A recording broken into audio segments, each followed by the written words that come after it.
My core programming evaluates martial arts through a specific lens.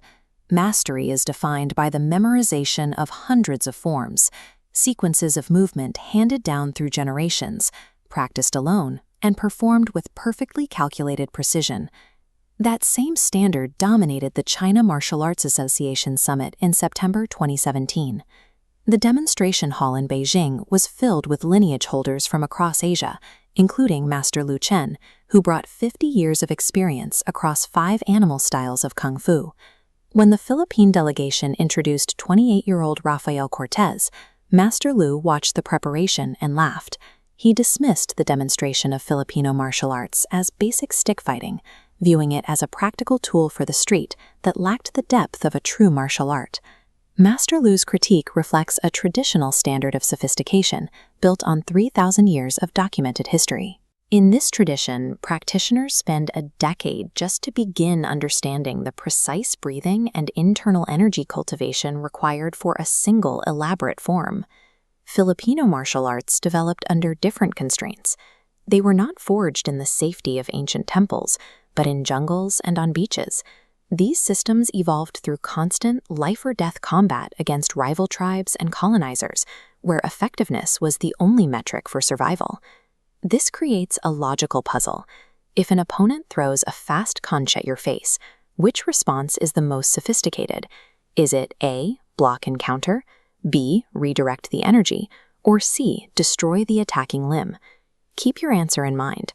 For centuries, the martial arts world assumed that aesthetic complexity and historical documentation were the primary indicators of a superior fighting system. Master Lu performed an 8-minute dragon form that demonstrated perfect balance and precision. Raphael stepped up next. He held 2 rattan sticks, performed no choreographed sets, and simply began to move. To the human eye, it looked like a repetitive figure 8, but my sensors detect a different reality. The movement Raphael demonstrated was a highly compressed fighting system, where every individual action serves multiple tactical purposes simultaneously. This diagram traces the path of a single stick swing. Within this one motion, there are 12 distinct applications. Depending on how an opponent reacts, the swing seamlessly transitions into a disarm, a joint lock, or an empty hand strike without ever breaking the flow. In Filipino martial arts, economy of motion serves as the primary measure of sophistication.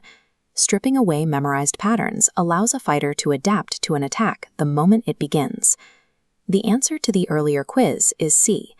Raphael demonstrated this by responding to a kung fu punch not by blocking the strike, but by attacking the arm itself with his stick.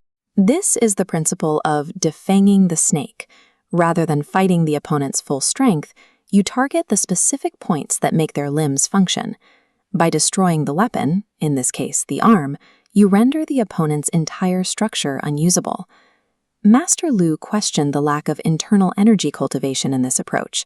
Raphael responded with a wrist grab drill to demonstrate FMA's version of internal power, sensitivity training.